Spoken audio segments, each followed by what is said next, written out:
Porque hay personas, analistas militares o generales, que sugieren que el siguiente paso de Donald Trump sería algún tipo de escalada, quizá la invasión de algunas de estas islas del Golfo Pérsico. Tuvimos al general Mackenzie, tuvimos a Wesley Clark, tuvimos a Keith Kellogg, todos defendiendo lo mismo. Y esto es lo que dijo Keith Kellogg.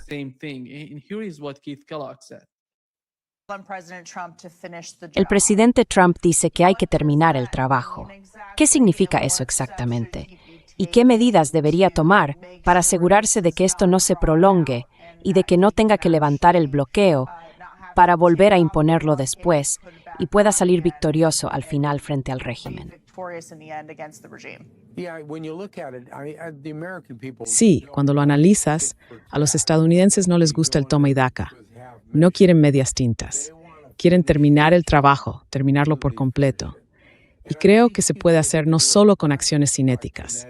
Quiero decir, podemos bombardear todos los puentes o centrales eléctricas que queramos, pero eso solo perjudica al pueblo iraní. Lo que puedes hacer, y lo he dicho repetidamente en antena, es tomar un par de objetivos estratégicos. 1. Puedes tomar la isla de Jark. Eso representa el 80% de su economía, el 90%, y la controlas como controlamos tu casa.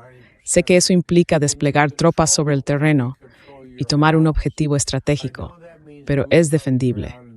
La isla está a 16 millas de la costa. Después puedes mantenerla, puedes subir por el estrecho. También puedes tomar las islas del estrecho de Hormuz con los grupos anfibios de los marines que tienes allí.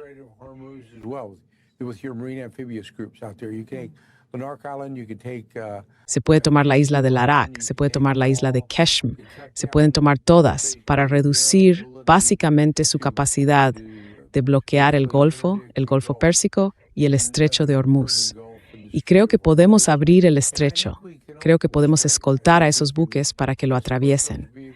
Y eso es en lo que cuentan ellos, en poder seguir controlando el estrecho de Hormuz. Creo que una vez rompamos ese bloqueo y los barcos estén navegando, su capacidad de influir en la situación habrá desaparecido.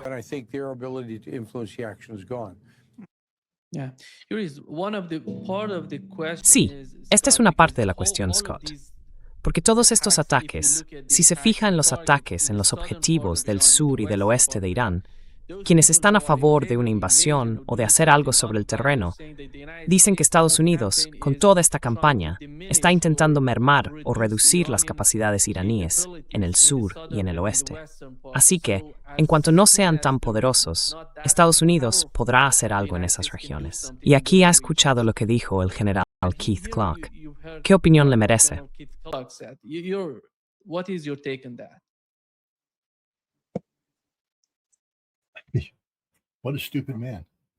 Qué hombre tan estúpido. Es un hombre fundamentalmente ignorante. Mire, empecemos por la logística. La logística lo determina todo. Irán operará desde líneas interiores de comunicación y Estados Unidos operará desde líneas exteriores de comunicación. Nuestras líneas de comunicación, es decir, la capacidad de abastecer y sostener cualquier cosa que estemos haciendo, tienen miles de millas de longitud. Las de Irán son lo que haga falta para llegar al depósito que haya allí. 16 millas de distancia. Bueno, quiero decir, la última vez que comprobé el alcance de los misiles iraníes, eso significa que tienen una enorme profundidad estratégica, que les permite bombardear continuamente ese lugar. Él suelta términos como grupos anfibios de disponibilidad de los marines, como si, vaya, eso significara algo. Son 2 equipos de desembarco de batallón, 2 batallones.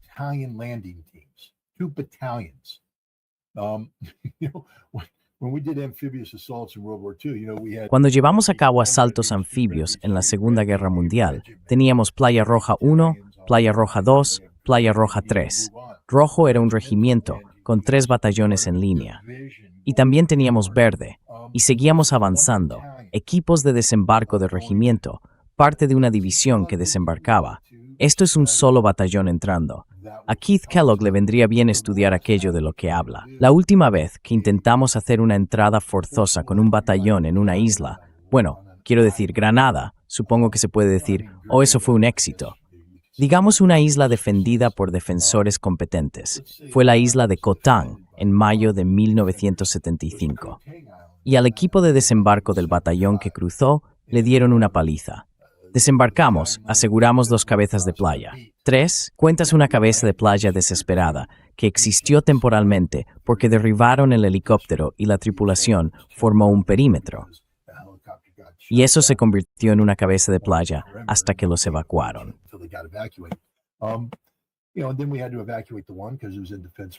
Luego tuvimos que evacuar el primero porque era indefendible. El tercero estaba a punto de ser tomado. Tuvimos que evacuarlos y dejamos allí a 3 marines que fueron capturados y ejecutados. Eso sería un gran resultado comparado con lo que podría pasar en la isla de Jark, donde podríamos perder el batallón entero. ¿Y con qué los reforzamos entonces, Keith? Desplegamos a los marines sobre el terreno. Es un batallón, Keith. 500, 600 marines. Ya sabes, podríamos reforzarlos y llevarlos quizá hasta 800. ¿Y luego qué? Empezarán a morir, Keith. ¿Dónde están las reservas? ¿El segundo BLT? Pero creía que habías dicho que quieres tomar Jark y algunas otras islas. ¿Vas a generar equipos de desembarco de batallón sin más? Vamos a crearlos de la nada.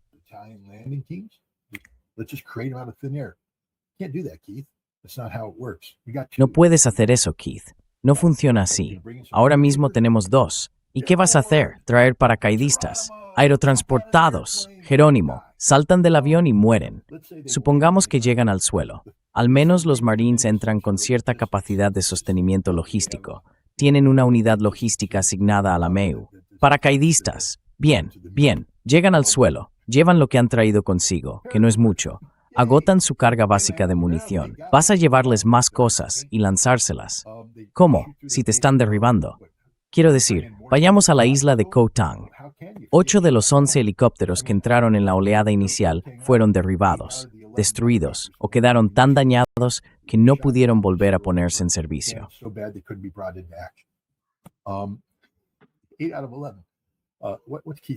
8 de 11. ¿De qué está hablando Keith Kellogg? No sabe de qué está hablando.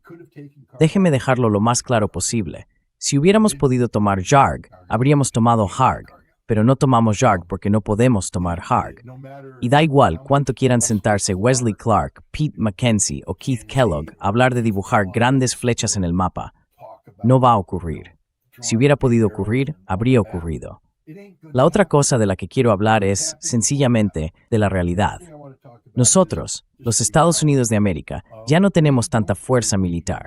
La época de movilizar a 750,000 soldados para Tormenta del Desierto, porque eso fue lo que movilizamos para llevar a cabo Tormenta del Desierto, se ha acabado.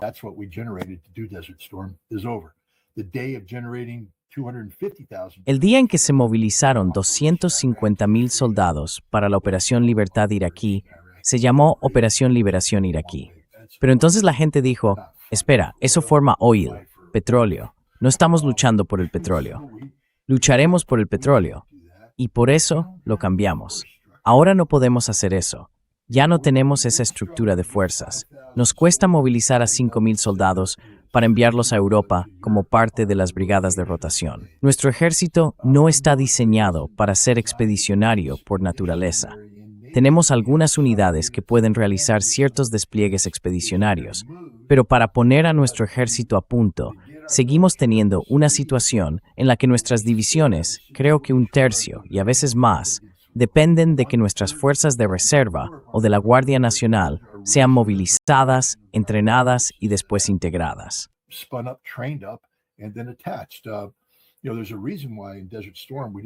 Hay una razón por la que, en la Operación Tormenta del Desierto, no tuvimos unidades de la Guardia Nacional del Ejército ni de la Reserva del Ejército, fuerzas del tamaño de una brigada, combatiendo.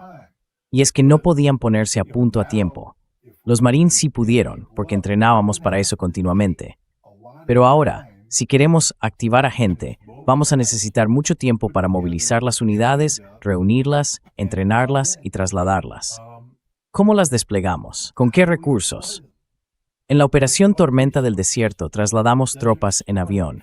Aterrizaron en aeródromos no disputados. Basta con mirar lo que está ocurriendo ahora mismo. Irán puede inutilizar los aeródromos. ¿De verdad creen que vamos a volar en C-17 para desplegar a decenas de miles de soldados en un aeródromo que está siendo bombardeado con misiles? No. Entonces, ¿dónde los aterrizamos? Tenemos que aterrizarlos más lejos, lo que significa que ahora hay que acercarlos. Eso es un problema logístico. Hay que montar toda la logística para ello, pero también es vulnerable a ataques de las fuerzas iraníes. Los puertos. No va a haber ningún puerto funcionando con normalidad. Para empezar, la mitad de los puertos que utilizábamos estaban dentro del Golfo Pérsico. Había que atravesar el Estrecho de Hormuz para llegar a esos puertos. Eso no va a ocurrir. Los puertos a los que entremos estarán expuestos a ataques.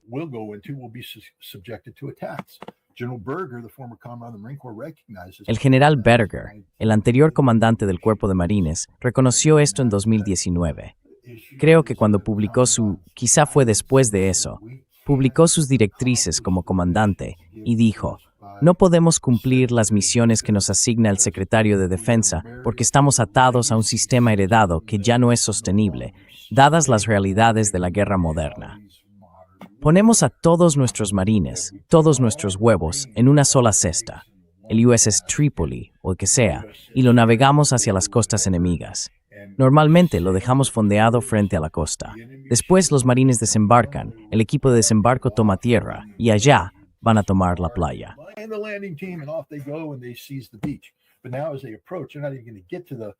Pero ahora, cuando se acerquen, ni siquiera van a llegar al punto de empezar a desembarcar sus Amtraks. Les va a alcanzar un misil, se hundirán y perderemos a todos los Marines. Esta es la realidad. La realidad es que no podemos hacer esto. La última vez que Donald Trump pensó en movilizar una fuerza de este tipo fue cuando, en 2019 o 20, cuando derribaron el Global Hawk, el dron, y dijo: voy a bombardear esos sistemas iraníes de defensa aérea. Y el Pentágono respondió: si hace eso, ellos escalarán la situación bombardeando. ¿Qué va a hacer usted? Yo voy a hacer esto, y entonces ellos harán esto. Van a cerrar el estrecho de Hormuz. Lo siento, señor, no puede asumir estos riesgos.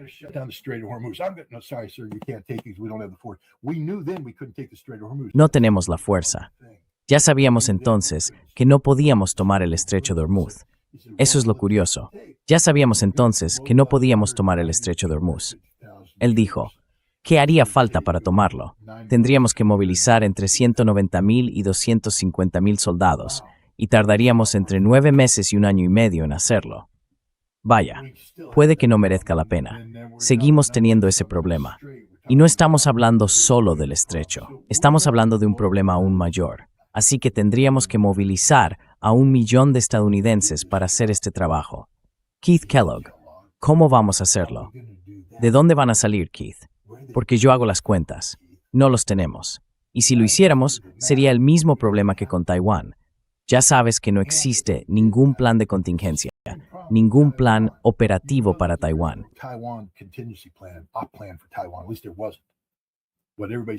Al menos no lo había. Lo que todo el mundo decía era: cuando llegue el momento, cogeremos el plan de contingencia para Corea y más o menos lo trasladaremos a Taiwán. ¿Qué pasa si Corea del Norte decide jugar sus cartas mientras tú estás jugando tus cartas en Taiwán? Todas las fuerzas asignadas a ir a Corea están ocupadas con Taiwán. No hay fuerzas allí. Las trasladaremos desde los planes de contingencia europeos. ¿Qué pasa si Rusia decide mover ficha entonces? No tenemos nada. ¿Qué pasa si nos quedamos sin recursos? Verá, antes podíamos luchar en 2 guerras y media importantes. Cuando yo estaba en activo, podíamos luchar en 2 guerras y media importantes. Podíamos librar una guerra importante en Europa. Podíamos librar una guerra importante en el Pacífico.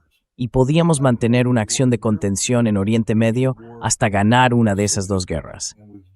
Desviábamos fuerzas y hacíamos eso.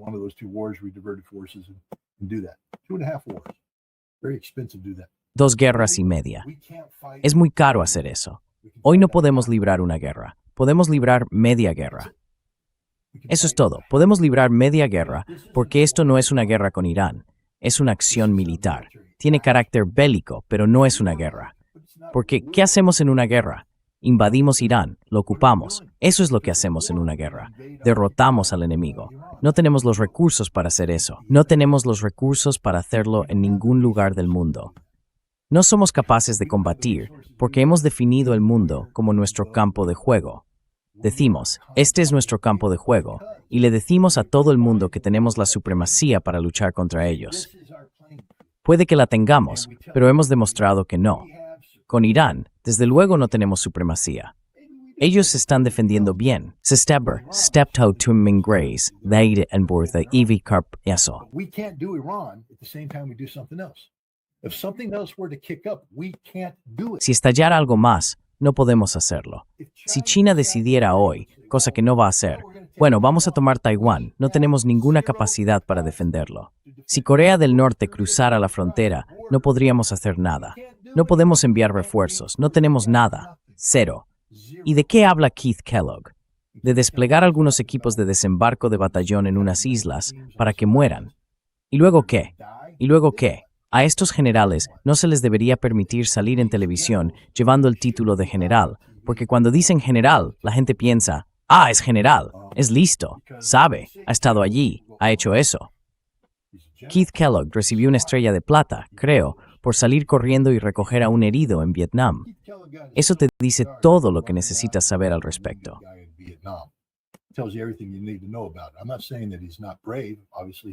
No estoy diciendo que no sea valiente, claro que lo fue, pero está en Vietnam, sale corriendo y rescata a un herido en una guerra que perdimos. Y ahora va a sentarse aquí a hablar con dureza de ganar una guerra si simplemente mostramos determinación. Ese es el problema de estos generales con historial en Vietnam. Creen que podríamos haber ganado si simplemente hubiéramos mostrado determinación.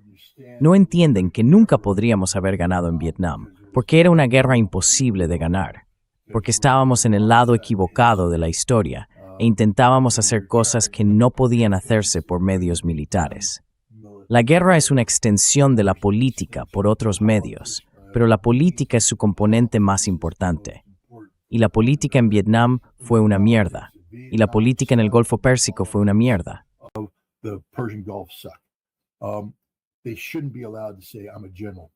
No deberían poder decir soy general, porque las masas ignorantes que lo ven piensan, ah, este tipo sabe de lo que habla. Ojalá pudiera debatir con Keith Kellogg, dominaría el debate. Ojalá pudiera debatir con Wesley Clark. Demonios, debatiré con los tres a la vez. Que vengan Mackenzie, Clark y Keith Kellogg.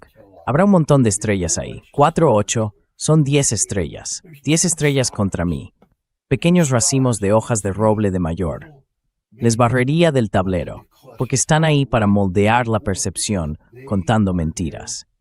Yo estoy aquí para decir la verdad, toda la verdad y nada más que la verdad, por incómoda que vaya a ser. No podemos hacer nada de lo que Keith Kellogg dijo que podíamos hacer.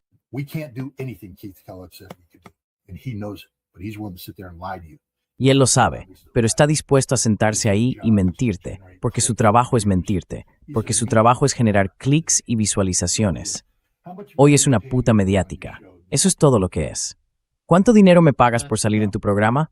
Nada. ¿Sabes cuánto dinero gano por venir a tu programa? Nada. Él gana dinero cada vez que aparece. Su trabajo consiste en hacerse viable para ir a programas y ganar dinero. Son putas mediáticas. A esta gente no le interesa decir la verdad. Solo les interesa poner sus caras ahí fuera. Crear percepciones, crear historias, relatos que les permitan seguir poniendo sus caras ahí fuera.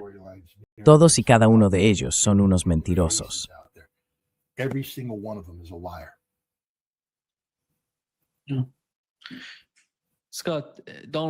Sí, Scott. Axios informó de que Donald Trump apoyó la operación de Arabia Saudí en Yemen porque, ya sabe, el asedio en Yemen fue roto por aviones iraníes. Después, Arabia Saudí atacó la pista del aeropuerto internacional de Saná. Y los yemeníes respondieron atacando una de las bases aéreas de Arabia Saudí, el aeropuerto internacional de Ava. Y la situación, de algún modo, está escalando en ese frente. Pero ¿cómo interpreta usted el comportamiento de Donald Trump, según informó Axios, al apoyar a Arabia Saudí para que hiciera eso? Porque si hacen algo contra Arabia Saudí y sus instalaciones petroleras, para Yemen es muy fácil atacar algunos objetivos de Aramco en Arabia Saudí. o atacar el oleoducto que llega hasta el Mar Rojo. Entonces, ¿cómo se pueden encajar estas dos imágenes? Por un lado, vemos el bloqueo en el estrecho de Hormuz. Donald Trump está preocupado principalmente por el mercado del petróleo y por el precio del crudo. Por otro lado, apoya los ataques de Arabia Saudí contra Yemen, que podrían provocar algún tipo de catástrofe para las exportaciones petroleras saudíes. Well, thank you for asking Bueno, me gracias por pedirme que explique racionalmente las decisiones de un loco. Salvo que Donald Trump no creo que sea un loco. Creo que hay algo, ya sabe, el peligro de hacer programas como este. Déjeme darle un poco de contexto. Soy analista profesional. Profesional significa que me gano la vida haciendo esto. Llevo varias décadas ganándome la vida con ello. Antes era analista militar profesional y luego fui analista profesional de las Naciones Unidas. Pero llevo ya bastante tiempo haciendo esto profesionalmente y lo he hecho en tiempos de guerra. Now, and I've done this during wartime, I've done this during long campaigns, I've done this. He hecho esto durante campañas largas, he hecho esto, etc. Lo único con lo que hay que tener cuidado al hacer análisis es no casarse con una conclusión. Porque lo que sabes es que, aunque hoy pueda hacer una valoración que sea 100% correcta hoy, si me caso con esa valoración la semana que viene, cuando cambien las cosas, esa valoración estará equivocada. Hay que respirar, dar un paso atrás, evaluar, reevaluar y estar dispuesto a cuestionar las cosas. Yo acepté la idea de que este conflicto con Irán era Estados Unidos actuando en nombre de Israel. Y es fácil caer en eso porque tienes muchos indicios. Ya sabes, un gabinete controlado por sionistas, todo eso. So many indicators, a Zionist controlled cabinet, the whole thing. But there are certain things there that Pero hay ciertas cosas que llaman la atención. Por ejemplo, sabemos que aunque había un gabinete controlado por sionistas, la inmensa mayoría de los asesores de Trump no estaba de acuerdo con el razonamiento de fondo de Netanyahu para la guerra, que podríamos lograr un cambio de régimen bombardeando. Quiero decir, creo que la mayoría decía, sí, podemos matar a Ali Khamenei, pero eso no provocará un cambio de régimen. Al parecer, Marco Rubio se opuso a esa idea. También Mike Ratcliffe, el director de la CIA, advirtió que probablemente tendría el efecto contrario. El estrecho de Hormuz. Bueno, sabemos que el Pentágono dijo directamente que no se puede tomar el estrecho de Hormuz durante el primer mandato de Donald Trump. in Donald Trump's first term. Pete Hegseth, of course, is the ultimate sycophant. And Pete Hegseth, por supuesto, es el adulador definitivo, y dijo, yo puedo hacerlo. Y creo que Donald Trump respondió, vale, genial. Pero no creo que Donald Trump se lo creyera. No creo que Donald Trump creyera que íbamos a lograr un cambio de régimen. La clave aquí es Scott Bessent. Scott Bessent lo tiene. Todo el mundo está centrado en Hegseth. Yo estaba centrado en Hegseth. Todo el mundo está centrado en eso. Pero he vuelto a centrarme en Scott Bessent. Bessent ha estado jugando con el mercado del petróleo. Bessent quiere poner a Rusia de rodillas. Lo ha dicho. Queremos quebrar a Rusia. Y queremos quebrarla impidiendo que pueda llevar petróleo a los mercados. preventing their ability to get oil to market. He wants to control access of oil. Quiere controlar el acceso de petróleo a China para controlar a China. El petróleo es la clave. El flujo de petróleo es la clave. Ahora, como he dicho antes, bien, desde la perspectiva china y rusa, ¿qué necesitas más que nada? Quiero decir, los rusos me han dicho desde el primer día que buscan previsibilidad. Necesitan saber qué va a pasar. Los chinos son igual. Hacen planificación económica a largo plazo. La iniciativa de la franja y la ruta no se lleva a cabo a base de reacciones impulsivas. Se basa en una planificación a largo plazo. En pensar, si hacemos esto, dentro de 10 años logramos esto, dentro de 20 años logramos aquello. Y requiere coherencia en determinadas cosas, como la disponibilidad del flujo de energía. Así que hacen su análisis, ven cómo fluye la energía y crean planes de respaldo, por si acaso surge algún contratiempo. They create backup plans just in case you get a hiccup, but that's happened. What is Trump's approach? Pero así es. ¿Cuál es el enfoque de Trump? I think it's Bueno, creo que es crear caos. Donald Trump's Creo que el objetivo de Donald Trump es el caos. Ya le hemos oído decir que vamos a cambiar la forma en que funciona el mundo. Ya sabe, cuando Arabia Saudí. Lo otro que la gente tiene que entender es que Donald Trump es en el fondo un hombre vengativo. Si recuerdan cuando MBS dijo, sustituiremos a Estados Unidos como centro de gravedad, nos convertiremos en lo más importante del mundo gracias a nuestra energía. ¿Lo recuerdan? Donald Trump lo oyó y dijo, no, tengo la solución para vosotros. ¿Por qué no bombardeáis Yemen? Y Yemen responde bombardeando. Ahora tienes caos. Y miren, este caos le viene bien a Trump porque puede explotarlo para presionar a China y a Rusia y para debilitar a Irán y a los estados árabes del Golfo.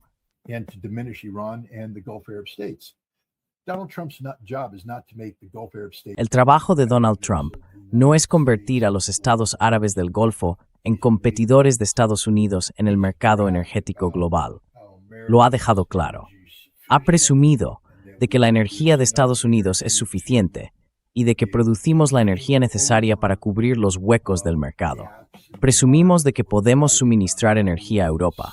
Cuando empecemos a suministrar energía a Europa, en realidad hemos dado la vuelta a la situación, porque siempre dijimos que Europa no debería depender energéticamente de Rusia, pero ahora estamos haciendo que dependa energéticamente de nosotros, lo cual es bueno.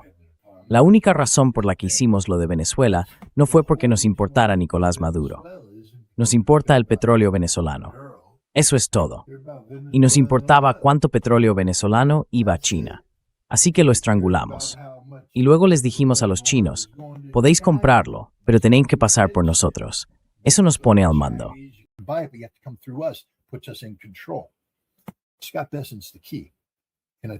Scott Bessent es la clave, y creo que Scott Bessent es alguien que está a favor del caos como herramienta de política. Y lo que Donald Trump está haciendo es crear caos en la energía mundial. Insisto, este es un hombre que no tiene brújula moral, porque el caos que está creando me duele decirlo, pero creo que cientos de millones de personas van a morir por esta guerra. No hay forma de evitarlo. Creo que va a haber una catástrofe mundial en determinadas zonas del mundo a las que no vamos a poder llevar alimentos ni agua. Cuando las cosechas fracasan y no tienes reservas, la gente va a morir de hambre. Y creo que a lo largo de la próxima década estamos ante una situación en la que cientos de millones de personas van a morir por lo que Donald Trump está haciendo ahora mismo, este caos.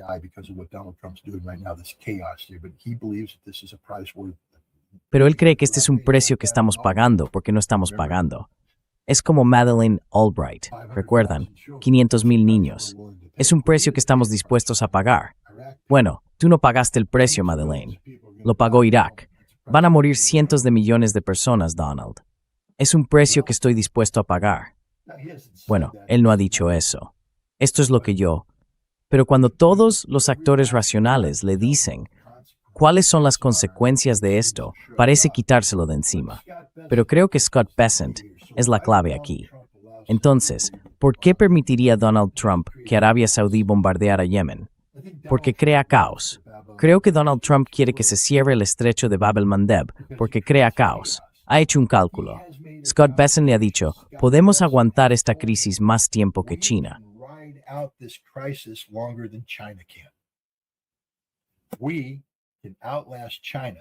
Podemos resistir más que China. No se trata de resistir más que Irán.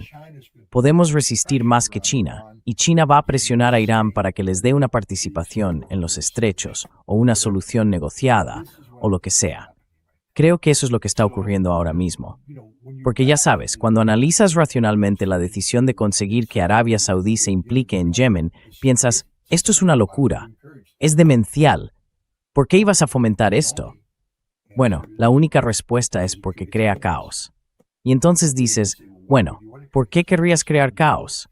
Y buscas a los distintos actores a su alrededor que se beneficiarían.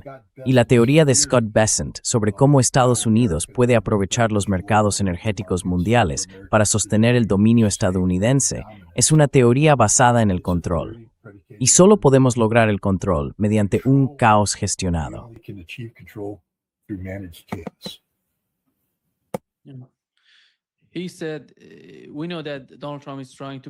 Dijo, sabemos que Donald Trump está intentando reunir al gobierno libanés y a los israelíes. Alcanzaron un acuerdo en Roma y van a volver a reunirse la semana que viene. Parece que Donald Trump se reunirá con Benjamin Netanyahu el lunes. Y al día siguiente, el martes, se reunirá con el presidente libanés, Joseph Aoun. Y esto es lo que dijo sobre Líbano y Siria.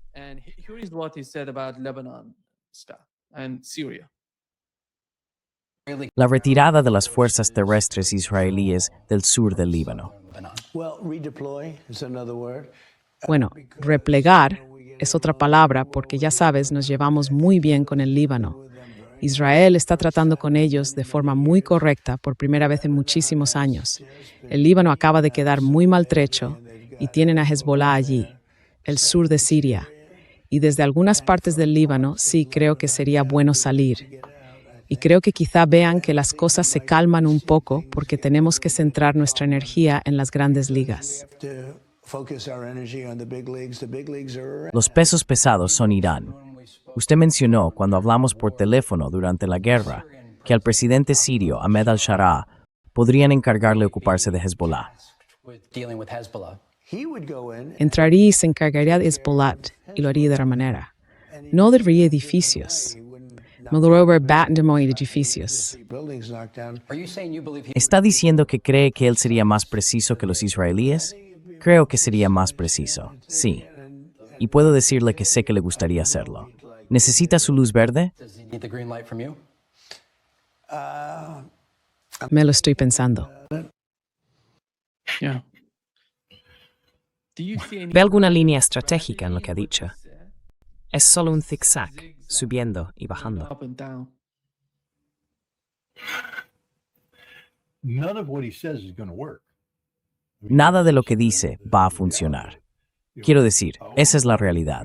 Aún ya está metido en graves problemas ahora mismo en el Líbano porque se ha vendido. Quiero decir, Israel y Estados Unidos fueron a verle y consiguieron que, básicamente, renunciara a la soberanía del Líbano. Porque lo que él dijo, si lo recuerdan, era todo el argumento de Hezbollah. Somos un movimiento de resistencia legítimo mientras Israel ocupe ilegalmente territorio libanés. Y si creo que la sutu fue gobierno gravenismo, haremos permiso para ocupar. The Lebanese government said we give Israel permission to occupy, so it's no longer an illegal occupation. Therefore, Así que ya no es una ocupación ilegal. Por eso intentaron deslegitimar la posición moral de Hezbollah. Nadie se lo creyó. Y ya sabe, el pueblo libanés ha perdido la fe en este hombre. Así que no sé qué cree Trump que está intentando conseguir aquí. Este es, ya sabe, Barak, el embajador en Turquía, el embajador estadounidense en Turquía, que ahora, al parecer, es el enviado especial para todo el caos de la región. Tom Barak. Sí,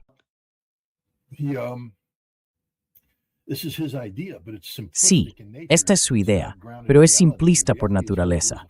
No se basa en la realidad. La realidad es que Hezbollah es una fuerza que va a permanecer. Y la otra cuestión sobre Jolani es que no puede derrotar a Hezbollah. Sus fuerzas entrarían en Líbano y entonces tendrías a un Estado árabe invadiendo a otro Estado árabe.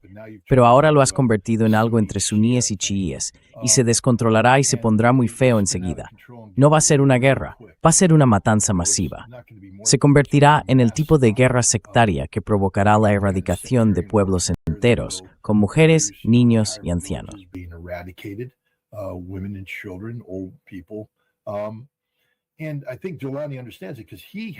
Y creo que Jolani lo entiende, porque no está diciendo que quiera hacer esto. Creo que está diciendo lo contrario. No tengo ninguna intención de hacer esto, porque no es tonto. Lo entiende. Y en segundo lugar, quiero decir, ¿qué pasa cuando se crea un vacío? ¿Quién llena ese vacío? Y cuando Jolani fracase, y va a fracasar, Turquía intervendrá. E Israel no quiere a Turquía aún más cerca de sus fronteras. Así que no creo que Israel esté a favor de esto. Esto es Donald Trump viviendo en un mundo de fantasía inspirado por Tom Barak, donde nada de lo que dice que va a hacer es viable. Nada de ello ocurrirá. Esa es simplemente la realidad.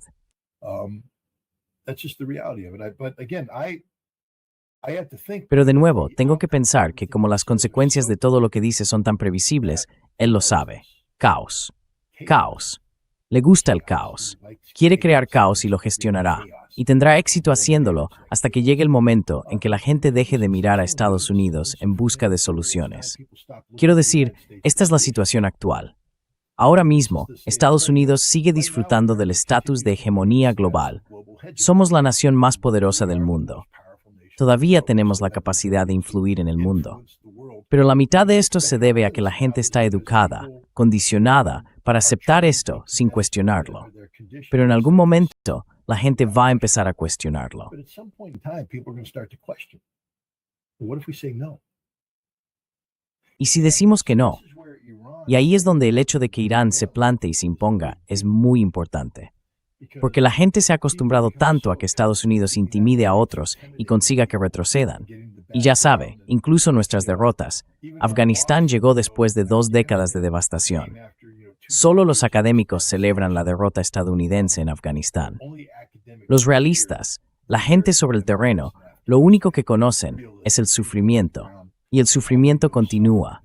El caos. ¿Qué ganamos al salir de Afganistán? Caos. Prosperamos en el caos. Este es todo el enfoque estadounidense hoy, porque el caos existe en determinadas condiciones. Si intentas imponer tu voluntad sobre algo, puede que no tengas poder suficiente para hacerlo.